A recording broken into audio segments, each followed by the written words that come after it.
Bom, pois bem, aqui a gente vai começar a dar aula sobre a doutrina tomista de Santo Tomás, certo? Como eu imagino que o Marcos já tenha dito, as razões foram dadas na aula passada e nós vamos postar no YouTube a aula passada, para que vocês possam assistir. Bom, Deus no princípio criou Adão e Eva. E muitos pensam que isso é um conto da carochinha, né? É um conto de fadas. Então Adão e Eva, na verdade, é um conto mitológico que está na Bíblia e que não tem muito fundamento, né?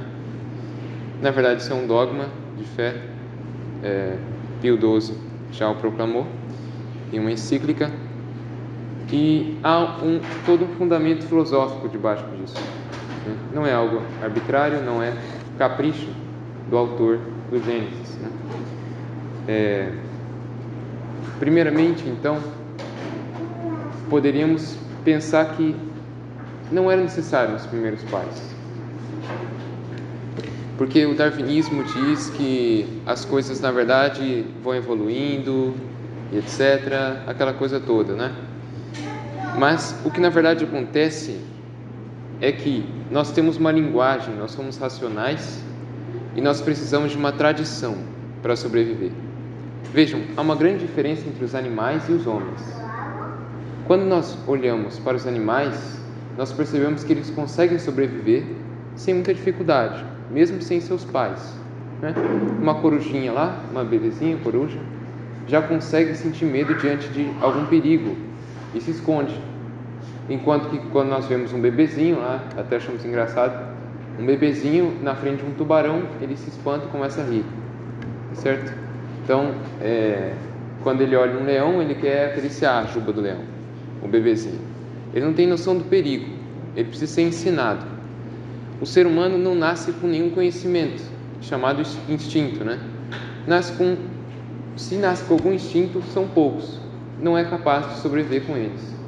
Enquanto que os animais, o João de Barro é uma coisa extraordinária, ele nasce já sabendo fazer a casinha dele, né? O João de Barro, que é abandonado pelos pais, né, por algum motivo, ele consegue fazer a mesmíssima casa dos pais, é algo extraordinário. E eles são capazes de sobreviver sem uma tradição, sem os pais. Nós não somos capazes de sobreviver sem nossos pais. Se deixarmos a deriva, nós morreremos. É preciso um conhecimento primeiro. Então, quando o darwinismo ou qualquer outra teoria que tal diz que nós passamos de alguma evolução, passamos a partir de algum animal, pense, nós passaríamos sem conhecimento algum, porque os animais não têm pensamento, certo? Então passaríamos como que com uma memória vazia, como um bebê, certo? Não seríamos capazes de sobreviver, porque é preciso uma tradição para sobrevivermos, é preciso uns pais que saibam, tenham conhecimento. Então é inegável que não é possível que aconteça isso. É preciso ter uns primeiros pais que saibam como sobreviver em um mundo tão hostil, como sobreviver. É preciso os primeiros pais. Então Adão e Eva não é um conto da carochinha, na verdade é algo com fundamento filosófico. Adão e Eva foi neles infundido por Deus uma ciência chamada ciência infusa. Santo Tomás fala no Esquema Teológico. Foi infundido uma ciência infusa em Adão e ele sabia tudo o que ele precisava para sobreviver. Ele tinha medicina, por isso que isso explica como que antigamente eles viviam tanto tempo, porque ele tinha uma ciência infusa, infundida por Deus, tinha uma medicina perfeita, né? E isso foi se perdendo ao longo da tradição.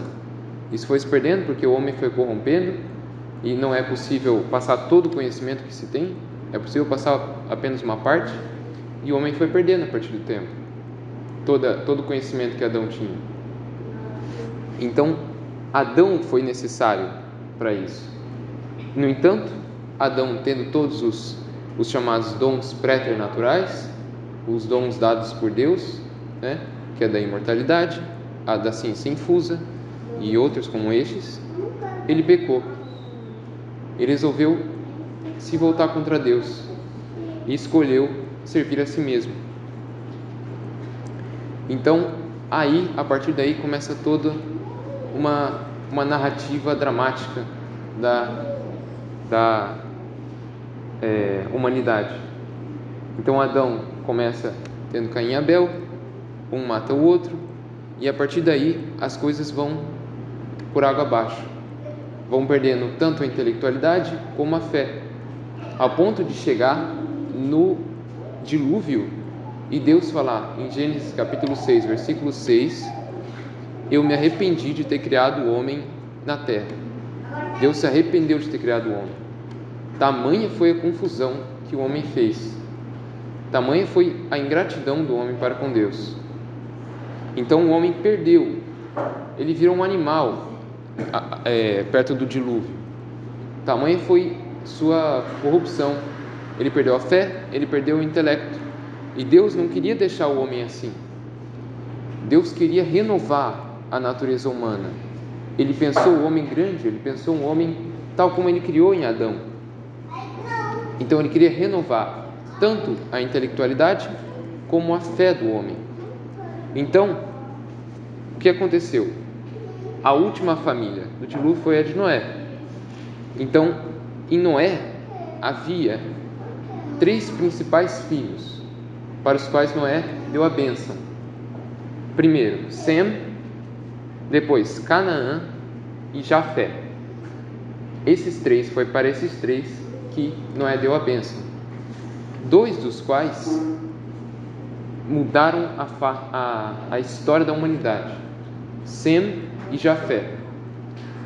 Vejam, Sem, que recebeu a bênção de seu pai, em sua descendência gerou Abraão, e depois Davi, que chegou a Jesus Cristo. Então a descendência de Sem, a bênção de seu pai, fez com que essa descendência desse novamente ao homem a fé.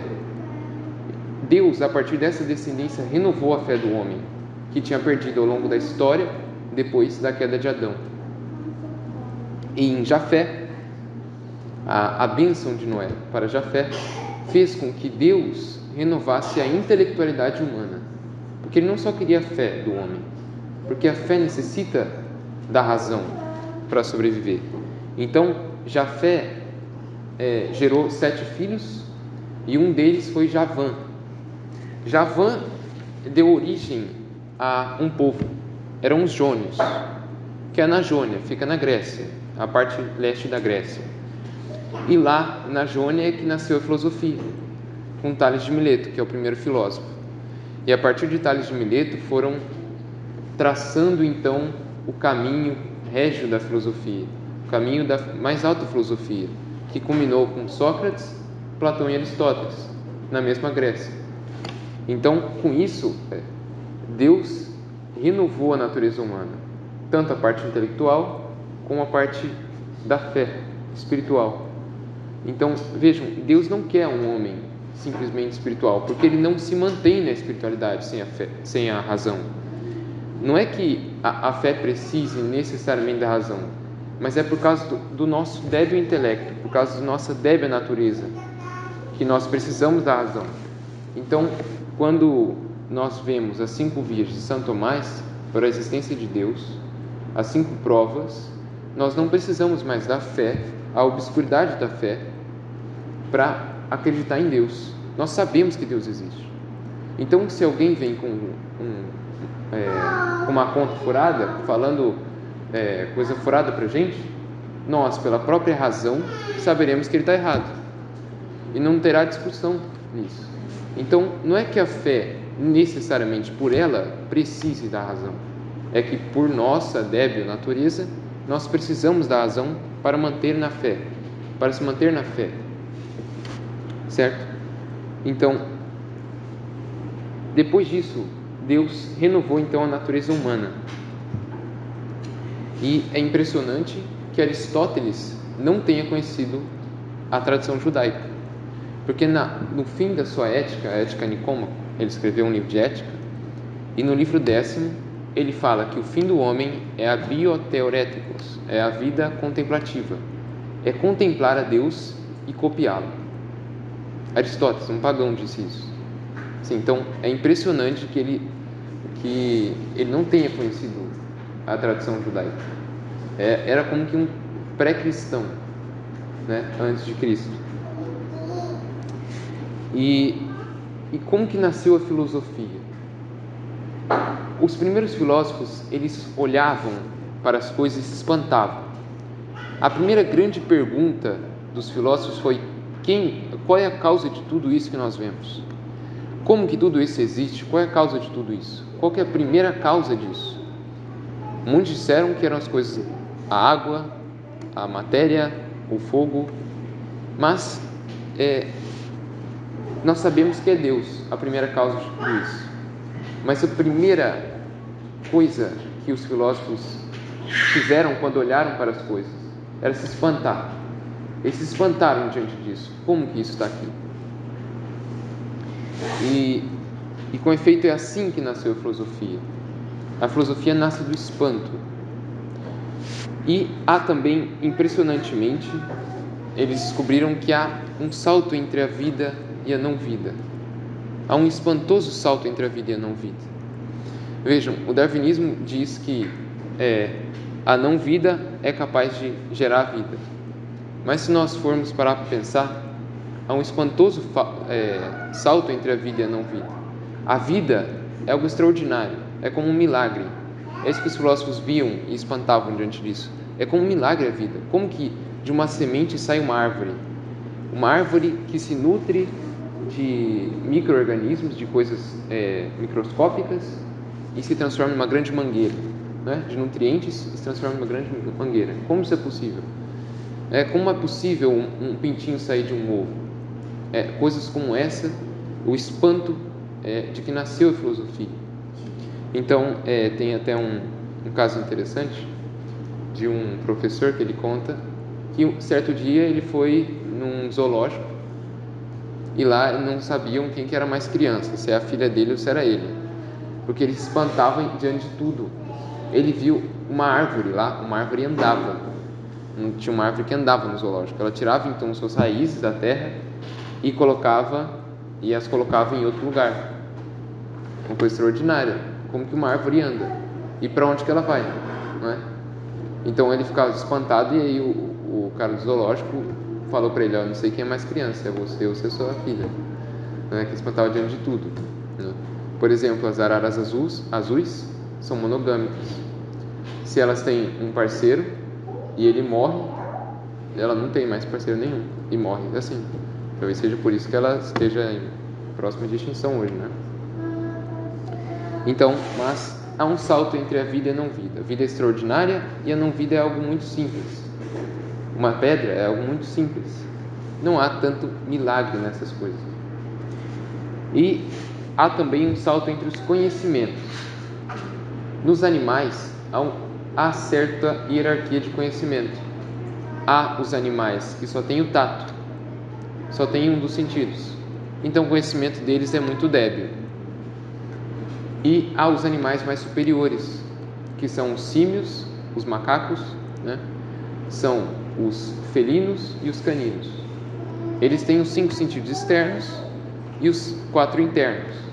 Nós estudaremos depois quais são os sentidos internos, né? Como a memória, como a estimativa e assim por diante. Mas quais são os objetos dos sentidos? Isso é uma coisa importante. Objeto é aquilo que ele capta, principalmente. Então, se nós perguntarmos o que a visão capta nas coisas, poderia-se dizer que é a figura das coisas, é a forma das coisas. Mas não é. É, na verdade, a cor delas. Então, se não há luz, não há cor. Se não há luz não reflete a cor. Então, não é possível que nós captemos a forma, a figura, ou qualquer outra coisa. Então, o objeto da visão é a cor. É por isso que é possível fazer as ilusões de ótica, que é em algo 2D, e eles fazem com a cor, através da cor, faz com que nós vemos algo que parece, na verdade, uma figura de fato, né? Parece algo 3D, mas não é. O objeto do tato, por exemplo, é o liso, é o rugoso, é o áspero. O objeto da audição é o som, e assim por diante. Mas isso é nos animais, principalmente, porque eles conhecem pelos sentidos. Nós conhecemos também pelos sentidos, a partir deles, e temos esses mesmos objetos, os sentidos. Mas nós temos algo superior aos animais. Nós somos muito superiores aos animais. Nós temos a razão, nós temos o intelecto. E qual é o objeto do intelecto? O que é o intelecto? O intelecto está na alma humana, não está no nosso cérebro, né? A nossa mente, o intelecto, a razão, é tudo a mesma coisa. Não está no nosso cérebro, está na alma humana. E qual é o objeto do intelecto? O objeto da razão é o ente. Isso aqui é uma coisa importante. Isso aqui é a introdução à filosofia que nós estamos fazendo, para que nós possamos ter uma base mais para frente. É o ente. Ente, em latim, é ens. Bom, ente é aquilo que é. Isso é o ente, é aquilo que é. Todas as coisas são ente. Eu sou ente, você é ente, a cadeira é ente, Deus é ente, tudo é ente. É algo muito geral, que abarca todas as coisas. É aquilo que é. Ser pode se traduzir, por enquanto, embora não seja a mesma coisa, por existir. É aquilo que existe, né? Depois a gente vai mudar isso, porque não é a mesma coisa. Isso gerou bastante confusão. E ens vem do verbo esse em latim, que é ser. Ele é uma criação dos filósofos, porque isso não existe de fato no latim, o ens, ente, mas era uma criação necessária, porque é o particípio presente do esse, do ser. O particípio presente é como que influente, de fluir. O fluir, particípio presente de fluir, é fluente, é aquele que flui. O particípio presente de orar é orante, aquele que ora. O particípio presente de ser é ente, aquele que é. Certo? É o particípio presente, então.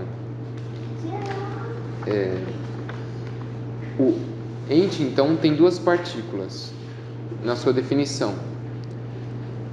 Aquilo que é. Duas partículas. Aquilo é a primeira partícula e é a segunda partícula. Aquilo é a essência da coisa. Como que é a essência da coisa? É uma essência que tem o ato de ser. É uma essência que existe. É algo assim. Entende? Então, a essência humana é um animal racional. É a essência humana. Então, um animal racional pode ser tanto um filho que virá há 1 ano, né? Uma família que está esperando um filho há, sei lá, 8 meses, e uma família que já tem um filho. Os dois são como que homens, certo? Os dois são animais racionais. A diferença dos dois é que um existe e o outro não. O outro existirá ainda. Então, um é ente. Aquele que existe é ente. Aquele que existirá ainda não é ente, certo? Será um ente. E ente é assim com todas as coisas. Aquilo que é, a cadeira é, então é um ente. A mesa é, então é um ente. E assim por diante. Ficou claro? Mais ou menos. Mas tá bom. Mas não se preocupem, isso aí vai ficar mais claro mais adiante, quando a gente passar para as coisas mais particulares, né? Não se preocupem em ficar gravando também. Eu não falei, não precisa ficar anotando, porque a gente verá isso mais, vai ficar natural, tá? Só se preocupem em entender o que eu estou falando, o máximo que vocês puderem, certo? Bom, pois bem, a filosofia, então, é a sabedoria. Filosofia em grego é a união de duas palavras. Filia, que significa amor, é um amor de amigo. Existem vários amores em grego, né? Ágape, filia, eros. Só que filia é amor de amigo, é amor entre amigos. E sofia é sabedoria. Então, filosofia é o amor à sabedoria. E a sabedoria é algo extraordinário, né? Por um lado, nós vemos que uma mãe é sábia quando sabe cuidar bem do filho, mas ao mesmo tempo o filósofo é sábio. O filósofo é mais sábio ainda que a mãe, é no sentido mais estrito da palavra sabedoria. E os bem-aventurados que estão lá no céu são ainda mais sábios que o filósofo que está aqui na terra. E Deus é a própria sabedoria. Então é uma certa escala a sabedoria, o sentido de sabedoria. Nós veremos mais adiante também que isso se chama analogia, certo? É no sentido análogo, não no sentido unívoco. Mas não se preocupe, isso é só uma seta para mais para frente para vocês irem pegando. Então, os sábios amam a sabedoria. E o próprio do sábio é perguntar. O sábio pergunta sobre as coisas. Então, eu havia dito que a filosofia nasceu do espanto, certo? E eles se espantavam e perguntavam sobre as coisas. O que é isso? O que é aquilo? Como isso é possível? Né? Para onde essa árvore vai? Como assim a árvore anda? O que é essa árvore? Então os sábios perguntam. Todas as pessoas perguntam em geral. Mas a grande diferença entre o filósofo e o sábio é que um sabe perguntar, o outro faz pergunta a esmo, certo? Então as crianças perguntam às mães qualquer coisa, né? É a esmo, porque eles não são filósofos, eles não são sábios. Mas o filósofo ele sabe perguntar, porque ele tem algo um ditame, ele tem um guia, que é a lógica. A lógica é a guia, é a ama de leite dos sábios. A lógica guia as perguntas que o sábio fará. Então, cada ciência tem um método diferente de pergunta. Tem perguntas diferentes a serem feitas, tem ordens diferentes. É por isso que São Tomás fala na Suma Teológica, o método, se pergunta, qual é o método da teologia? Como que a gente vai estudar a teologia? É diferente de estudar filosofia, é diferente de estudar matemática. Então, todas as ciências têm um certo método, tem uma certa ordem de perguntas. O que eu devo perguntar primeiro? Diante de uma coisa, diante de um ente, né? Ente também, por enquanto, pode-se dizer coisa, tá certo? Diante de uma coisa, de um ente, o que eu devo perguntar? Eu devo perguntar como é essa coisa, o que é essa coisa, como ela foi parar aí, qual é a sua causa, quais são as perguntas. Então, é a lógica quem dá essas perguntas. E a definição de lógica qual é? É a arte que faz com que o homem chegue à verdade com ordem, com facilidade e sem erro. Depois a gente vai voltar a essa definição, tá? A lógica faz com que o homem chegue à verdade com ordem, com facilidade e sem erro. Então, a primeira pergunta e fundamental a ser feita sobre o ente, sobre uma coisa, é o que é esta coisa? Essa é a primeira pergunta. O que é esta coisa? Quid sit em latim, quid sit ou quid est. Então, mas como que a gente vai responder essa pergunta? Quid sit, o que é esta coisa? É preciso entender qual será a resposta. Poderíamos dizer, por exemplo, diante de um homem, o que é este homem? O que é essa pessoa que está diante de mim? Podemos dizer é Paulo. Podemos dizer é magro, é gordo, ou é alto. Podemos dizer é branco, ou ainda que é um vivente, alguém que vive, um vivente. E quais delas seriam verdadeiras? Quais delas seria a resposta verídica para essa pergunta? Os escolásticos deram o nome à resposta de quididade, quiditas em latim, quididade em português. E a resposta para isso é a quididade da coisa. A resposta à pergunta quid sit, ou o que é esta coisa, é a quididade, ou a essência, é a mesma coisa, quididade ou essência. Por enquanto é a mesma coisa, mas mais adiante nós veremos que tem uma certa diferença. Mas quididade ou essência da coisa é a resposta à pergunta o que é esta coisa. Quid sit esta coisa, quid sit o ente. Então, nós vemos que quando nós respondemos a esta pergunta como Paulo, a resposta é Paulo, então nós percebemos que essa resposta seria mais a pergunta quem é essa coisa, e não o que é esta coisa. Porque ele poderia ser Pedro, e não mudaria, seria a mesma coisa, é um homem, certo? Poderia ser Pedro, poderia ser Paulo, poderia ser João, Maria, não é? Então, não é a essência da coisa. A essência é aquilo que a coisa é aquilo que, sem isso, a coisa não seria o que ela é, certo? A essência é o que sem a qual não poderia ser essa coisa, tá? Isso vai ficar mais claro.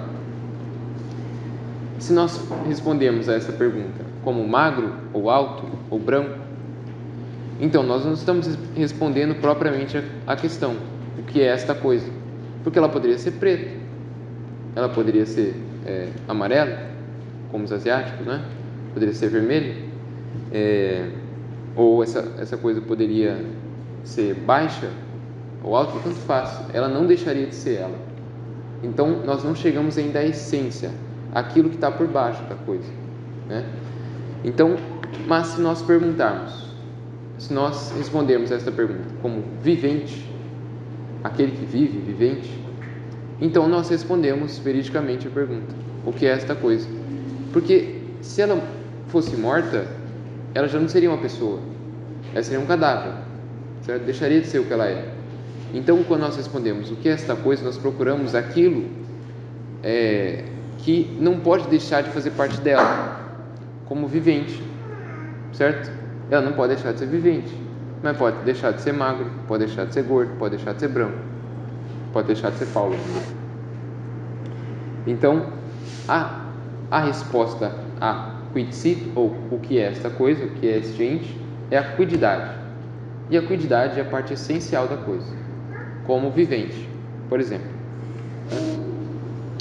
Então, mas o que é aquelas outras coisas que eu disse, né? O que é o Paulo, o que é o branco? Porque se isso não faz parte da essência da coisa, da pessoa, o que é isso na pessoa? É o acidente da pessoa. Acidente não é no mesmo sentido de acidente que aconteceu ali na Fernanda Corrêa, certo? No sentido filosófico da palavra. Acidente vem do latim accidens, que significa, vem do étimo, né, ad cadere, que significa vir a cair, vir a ser, caiu. É algo que acontece, mas que não necessariamente deve acontecer. Por exemplo, há certos homens que são brancos, há certos homens que são negros. Então isso veio a cair no homem, mas ele poderia ser branco e continuaria sendo homem, poderia ser negro e continuaria sendo homem. Isso são acidentes, são coisas que não são necessárias à natureza da coisa. Então um cãozinho pode ser pequeno, pode ser grande, certo? Um cãozinho pode ser vermelho ou marrom. Então isso é o acidente do cão, não faz parte da essência canina, aquilo que todos os cães têm, né? Então isso é o acidente. Então é fundamental distinguir o acidental do essencial, para nós descobrirmos a resposta à pergunta quid sit, ou o que é esta coisa, o que é este ente. É fundamental saber isso. Mas como distingui-los? Né? Como distingui-los? A partir da inteligência. É a inteligência que distingue eles. É por isso que os animais não podem distingui-los. Os animais, eles olham para a gente e veem uma semelhança aparente só. Eles não conhecem a nossa essência. Os animais não são capazes de chegar à essência do homem, que é animal racional. Eles só olham para nós e falam: essa coisa aqui é parecida com essa coisa aqui, entende? Esse cheiro é parecido com esse cheiro, a partir dos sentidos, mas só da aparência, só algo semelhante aparentemente, nada demais. A nossa inteligência não, a nossa inteligência penetra as coisas, certo? A partir de raciocínios. Então nós podemos chegar que você é igual a você, que é igual a você, por causa de uma coisa que estão nos três, né? Nós somos iguais porque tem algo semelhante em nós que está dentro da gente, que é a nossa essência, certo? E assim com todas as coisas. E a inteligência que distingue isso. A inteligência, a palavra inteligência vem do latim interlegere, que literalmente significa ler dentro, penetrar as coisas. Inter é dentro, para dentro, e legere é ler. ler dentro. E vem da mesma raiz de eleger. A nossa palavrinha eleger vem da mesma raiz, mesmo radical de inteligência, certo? Vem da mesma origem. E por que assim? Porque para nós distinguirmos as coisas, nós precisamos eleger as coisas. Eleger entre o acidental e o essencial. Deixar de fora o acidental e colocar em evidência aquilo que é essencial, a essência da coisa. E é assim que a gente distingue as coisas, separando. E aí então nos vem aquela arrogância, aquela soberba de falar: poxa, então agora eu já sei responder o que são as coisas, né? Muito fácil, é só eu olhar para a essência da coisa, tá tudo bem. Tira as partes acidentais, veja o que há de semelhante em todas as coisas, então tá tudo bem. Mas então é que a gente se engana, porque é muito mais difícil do que parece. Por exemplo, qual é a essência de um arbusto? Aí vocês poderiam responder: é um vivente. De fato, um arbusto é um vivente, ele vive, certo? Mas então qual é a diferença entre o arbusto e uma árvore? Qual é a diferença de essência entre o arbusto e uma árvore? Ambos são viventes, mas e agora? Qual é o próximo passo para distingui-los?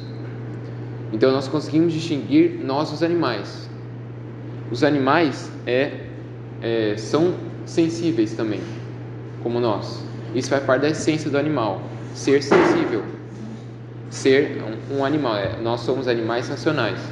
Os animais também são animais, certo? Também são sensíveis, não são racionais. Então aí nós descobrimos a diferença entre nós e os animais, essencialmente falando. Nós temos em nossa essência a racionalidade, o intelecto. Os animais não. Então nós descobrimos a essência do homem. Mas e dos animais? Os animais, eles são vários, têm várias essências. O cão, por exemplo, nós não podemos dizer que o cão é um animal canino, porque isso é uma petição de princípio. Isso não leva a lugar nenhum, é um animal canino. É claro que é um animal canino, é um cão. Mas qual que é a partícula que o distingue do lobo? E o lobo e o cão, na verdade, são a mesma espécie? Eles têm a mesma essência ou não? Ou eles têm uma essência diferente? Né? Eles têm só aparência diferente? Ou então eles têm a mesma essência? Porque com, por exemplo, um cão e um lobo se fazem filhotes férteis, né? Nós veremos isso mais adiante, mas com um cão e um lobo se faz filhote fértil. Não é igual o ligre lá, né? O leão e o tigre, que fazem filhotes estéreis. Não são da mesma espécie, porque fazem filhotes estéreis. Mas e o cão e o lobo? Eles fazem filhotes férteis e conseguem por muito tempo, aí eu já não sei quanto tempo, ou se de fato uma hora chega a ser estéril, mas os filhotes também são férteis. E os filhotes são férteis. Então, na verdade, eles são da mesma espécie? Ou eles são de espécies diferentes? Eles têm a mesma essência? Ou eles têm essências diferentes? Isso é uma questão muito difícil, né? É algo muito difícil para se descobrir o que são as coisas essencialmente. Embora nós consigamos distinguir algumas das coisas, por exemplo, o homem, o animal racional, certo? Então, não é fácil fazer isso, né? Mas passando agora para um outro ponto da nossa aula, que é algo também fundamental para a nossa iniciação, é sobre a diferença entre arte e ciência, certo?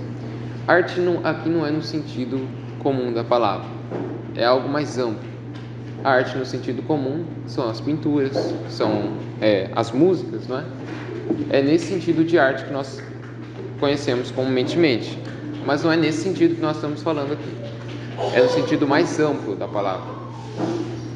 Então, ambos são hábitos intelectuais, certo? E o que é um hábito? Um hábito é aquilo que está entre a potência e o ato. Calma, vou explicar isso. É aquilo que está entre a potência e o ato. Então, todos nós temos a capacidade, temos a potência ou a capacidade para tocar piano. Todos têm a capacidade, todos podem pegar um livro de aprendizado do piano e ir aprendendo e um dia né? Tocar piano. Todos nós temos essa capacidade, todos nós temos essa potência.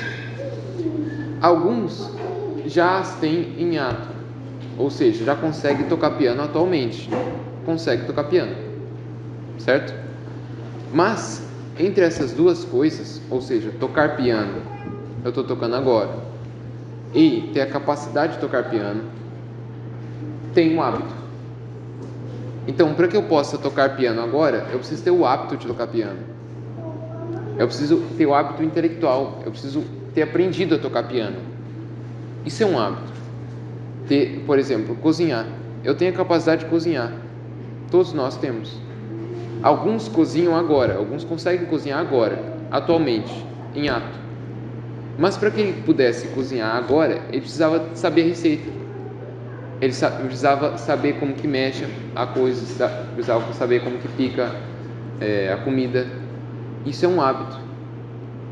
É o que está entre a potência, ou seja, a capacidade de fazer a coisa, e o ato, ou seja, fazer a coisa. Certo? É o que está entre essas duas coisas. É o hábito. Mas há dois tipos de hábitos, né? O hábito mais prático, o hábito prático, e o hábito intelectual. Nós não estamos dizendo do hábito prático. O hábito prático de fazer, embora fazer comida precise de algum hábito intelectual, que eu preciso saber fazer, tem um hábito prático também. Eu preciso saber mexer na parada, né? Mas nós estamos falando do hábito intelectual. É um hábito que reside na inteligência, na racionalidade. Só os homens têm, claro, os animais não têm. E a arte e a ciência são hábitos intelectuais. A arte e a ciência. Só que há uma diferença sutil entre elas. A arte é um hábito intelectual, porque é preciso conhecê-la para poder fazê-la, mas que tem um fim prático. Ela quer criar alguma coisa. Então, nesse sentido, o marceneiro é um artista, porque, embora ele saiba a arte da marcenaria, ele tem em seu intelecto o hábito da arte da marcenaria, ele tem um fim de fazer móveis. Então, a arte tem um fim de fazer as coisas, enquanto que a ciência não. A ciência tem um fim de suprir uma ignorância, somente. Não é, ela não quer fazer alguma coisa. Pode ser que ela venha fazer, como por exemplo a biologia, né? Ela ajuda na parte da medicina, a biologia. E a medicina faz coisas, faz cirurgias, por exemplo. Pode ser que ela venha, mas isso é acidental. Isso veio a cair. Isso não faz parte da essência da ciência. A ciência quer suprir uma ignorância, pura e simplesmente. Então, quando nós descobrimos o que é o ente, é aquilo que é o ente, é uma coisa, nós suprimos uma ignorância. Nós não fazemos nada com isso. Nós podemos vir a fazer coisas com isso, né? Mais para frente. Mas isso, por exemplo, na psicologia, nós estudaremos um pouco de psicologia. Isso vai nos ajudar a entender a psicologia humana, a entender a alma humana. A psicologia é o estudo da alma humana. Isso vai nos ajudar. São Tomás usa todas essas coisas que eu estou falando para ensinar a psicologia.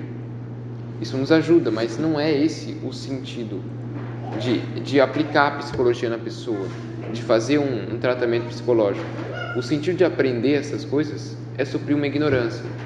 Isso é a ciência, suprir uma ignorância. A arte não, a arte quer fazer as coisas, certo? Então, mas não tira o aspecto de que a arte no sentido comum não seja arte, tá? A arte no sentido comum também é arte nesse sentido. É que nesse sentido é um sentido mais amplo, né? No sentido comum nós não dizemos que a marcenaria é uma arte, né?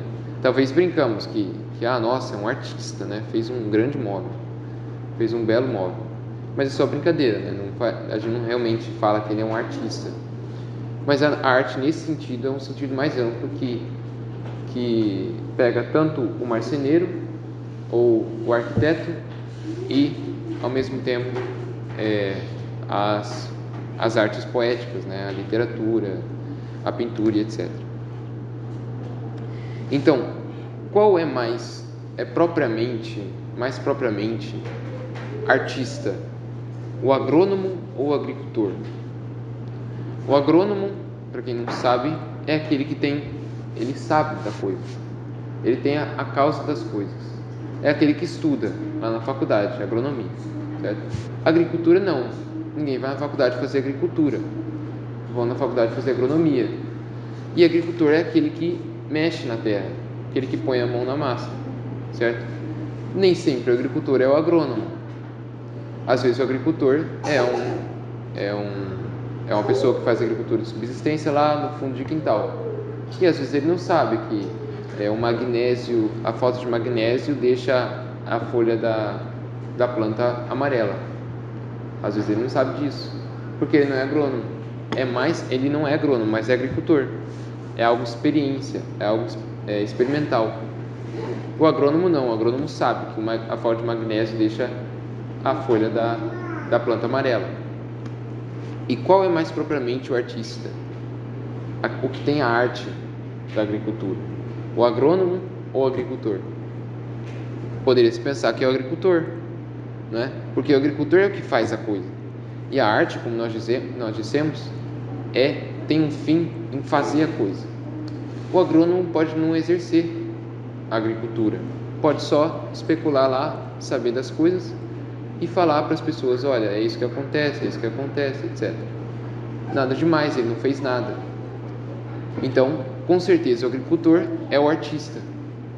E, no entanto, não é assim. Porque, antes de tudo, a arte é um hábito intelectual. E o agricultor não o tem. O agricultor, propriamente dito, ele só tem experiência da coisa. É a prática.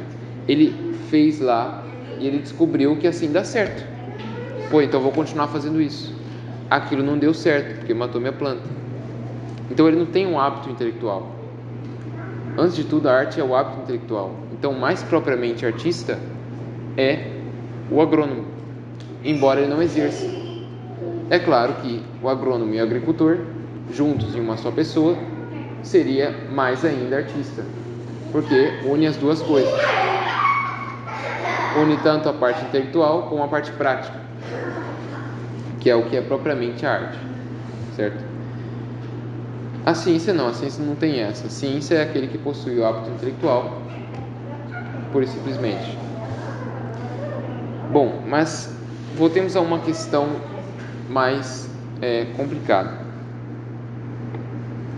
Na cuididade, vocês bem se lembram que a cuididade é a essência da coisa. É a resposta à pergunta quid sit, ou o que é o ente, o que é esta coisa. E para achar a cuididade, deve-se separar o essencial do acidental. Mas, dentro do acidente, há uma subdivisão.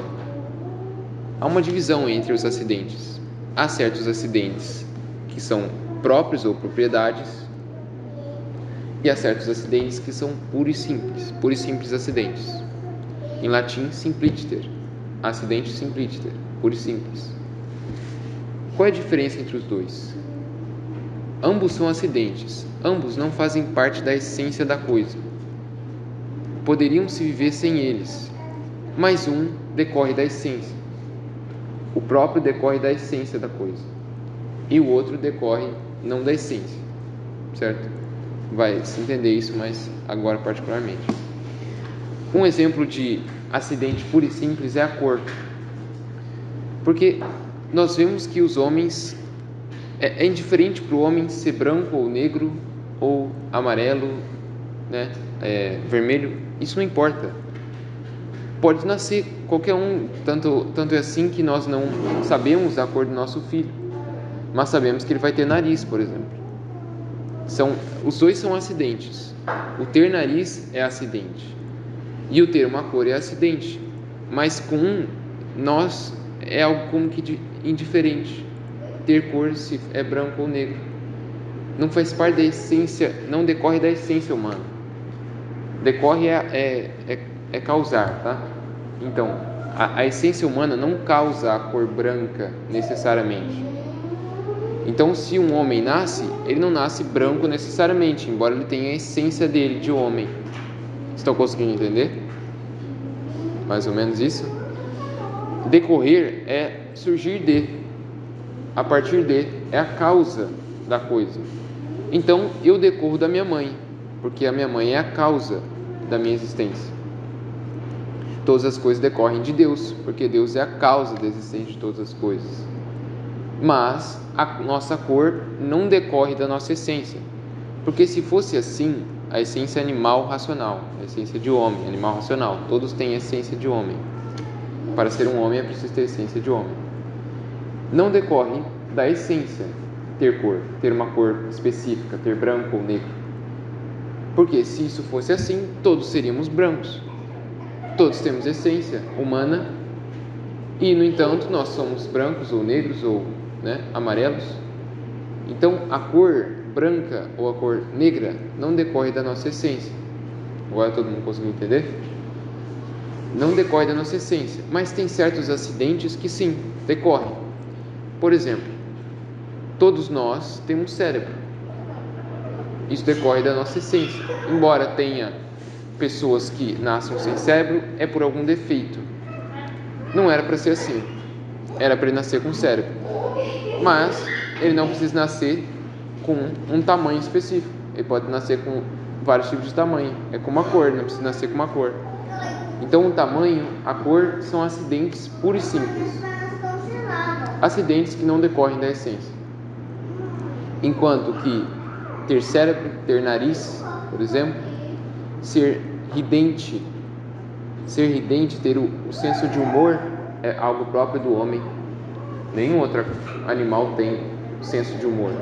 As hienas riem, mas elas riem só com a boca. Elas não têm senso de humor. Então, isso é próprio, todas as pessoas devem ter. E se elas não têm, nos é estranho. Uma pessoa que nasceu com deformação, não tem nariz, não tem orelha, nos é estranho. Isso é o próprio. Mas não nos é estranho que uma pessoa seja de tamanho médio ou de tamanho alto. Isso é o acidente puro e simples, ou simplíster. E nós vemos que esses acidentes não estão no nada. Eles estão em alguma coisa. Com efeito, nós não conseguimos observar um branco andando por aí, ou um tamanho, 1 metro andando por aí. Nenhum metro anda por aí, nenhum branco anda por aí, porque eles estão em alguma coisa. Alguma coisa sustenta o ser disso. O ser no sentido de existir aqui, tá? Embora não seja a mesma coisa. Alguma coisa sustenta os acidentes. Então é preciso que o branco se dê na superfície, na superfície do meu rosto, na superfície da minha mão. É preciso que o marrom se dê na superfície da mesa. Ele não se dá fora dela. Não é possível isso. E há um sustentáculo, um substrato de todos esses acidentes. Todos os acidentes, eles não existem por si. A definição de acidente é aquilo que não existe por si e em si, mas por outro e em outro. Ele não existe por si, ele precisa existir em outro. Esse é o acidente. Por exemplo, nós somos ridentes, temos senso de humor. O senso de humor não poderia existir sem nós. Ele não poderia existir sozinho.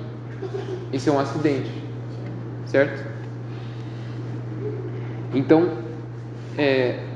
há um sustentáculo. E o que é esse sustentáculo? O que é esse substrato? O que é o fundamento do acidente? O acidente está sobre o quê? Está sobre a substância. É um outro aspecto fundamental da nossa iniciação. A substância. Substância, de novo, não é no mesmo sentido comum da palavra substância, embora tenha algumas semelhanças.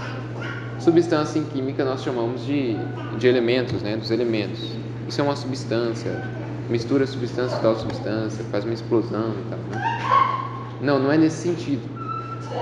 As coisas que nós vemos aqui são substâncias. Boa parte do ente é substância. Então isso aqui é uma substância. Por quê? Porque a substância é suporte de acidente. É aquilo que está sob o acidente.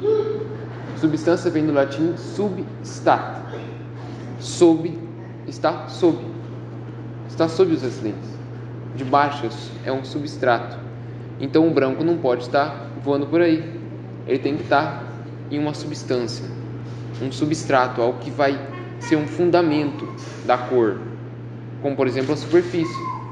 As cores se dão na superfície, certo? Então a superfície é o sustentáculo da coisa. E assim é com todos os acidentes, estão numa substância.